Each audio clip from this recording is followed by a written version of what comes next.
guys, I am cooking a soup. My son just said I cook way too many soups, but it's what I love to do, especially because when I'm like feeling a little bit bored and I want to fill up my time and I know I'm going to want to choose something healthy later, I cook. So I have been known to make a lot of zucchini soup. I'm going to make it a little bit different today, but I thought I would take you on my journey.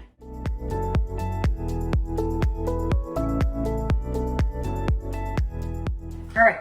If you know me, you know how much I always tell you that mirepoix is the 3 ingredients that we always want to have any stock or stew. It really adds the flavor. It's onions, carrots, and celery. I'm gonna start off by using also a garlic. You just literally take your hand, you smash it down, and then you can see here, the skin comes right off when you do it like that. I'm gonna be pureeing this soup later anyways, so it doesn't necessarily matter. I'm gonna turn on my pot to medium-high heat, and then I'm gonna add some olive oil to the pan. I'm going to chop up some onion, and this was literally leftover onion that I had in the fridge from some other day. So just dicing up, and again, this can be totally roughly chopped because I'm gonna be pureeing. And a lot of people say, why do you always puree your soups? I like a pureed soup. I like the texture, but you always don't have to puree it, and you can still have rough chops. It's a soup, you know, it's just gonna be comforting.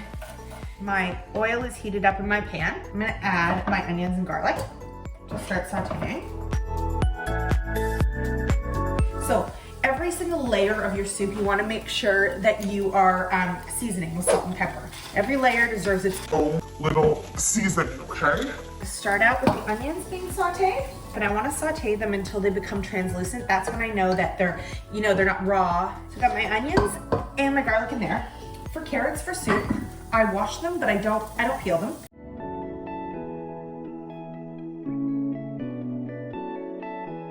So I'm gonna go back down, so now it sounds like they're getting too hot. I don't wanna burn them.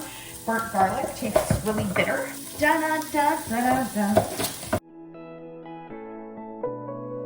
Don't chop off your finger. All right, carrots in. Okay, stir it up. I want to get all those garlicky, oniony flavors in there. Now I'm going to go and I'm going to chop up the celery. Again, this is for flavor. Throw that in the pan, super easy. There's no perfectionism going on here. Do you know what I mean when I say I love soup? So stirring these vegetables up. All of these take longer to, salt again, and pepper, to cook up because of just the way that they're made. And zucchinis will go in after these have softened. I like zucchini because I feel like they take up the flavor of anything that they're given. So they're a nice green vegetable, good for you. If you're ever like sauteing zucchinis and you want them to get like brown and crisp, it's the same thing that goes for most vegetables.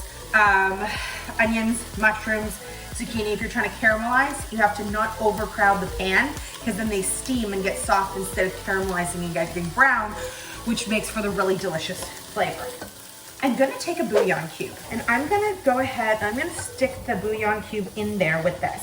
And I'm gonna let it heat up and I'm gonna let it sort of like cover the flavor, the chicken stock flavor all over my vegetables. So when that's broken up, and when you have water, now your water will turn into chicken stock, which is way better than if you have, you just use water, because then your soups can taste watery. To build the flavors of your soup, you have to add flavors. Garlic, onion, celery, carrots, chicken bouillon, salt, pepper. If you have any particular flavors that you love to add to your food, like curries or rosemary. Okay, I'm just gonna put enough warm water to cover the veg. Just to cover the veg, okay? Then I'm gonna bring it to a boil. For me, I use induction. I know like a real chef would say you need gas, but again, I'm not a real chef. I'm a mom chef. I cook for kids. So I'm gonna bring this to a boil, and then I'm gonna put the top on it, and then I'm gonna come back and I'm gonna show you what we're gonna do. Sorry, one thing. Everyone always puts bay leaves in their soups and stocks and stuff, and I truly do not know why. Now, always make sure you take the bay leaf out. Apparently, it's really hard for the body to digest. It gives flavor to so you can put 1 or 2 in, but make sure before you puree that you find them. But they're nice and hard, so they'll stick together so they'll be easy to find. But just put that in there. All right, let's let that simmer. So that did not take long at all. Now I've turned the heat, I'll turn the heat off. So you're supposed to let this cool off and yada, yada, yada, yada. Yada yada, no. This is an immersion blender. I'm gonna go and I'm gonna puree my soup.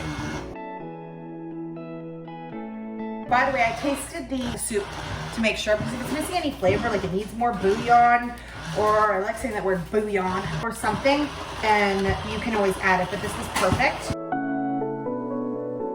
So now if you can see, it's all pureed up. Not completely, but delish.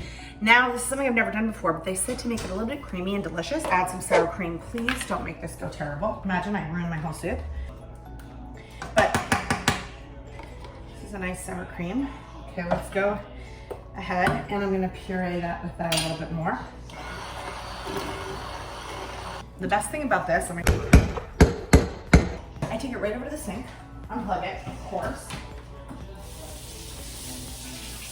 Wrap it up, dry it, and put it away. Let's give this a taste.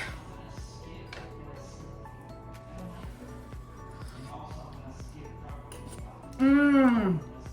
Oh, it's so good. All right, so I added a little bit of chili oil and sour cream. I'm gonna mix it around.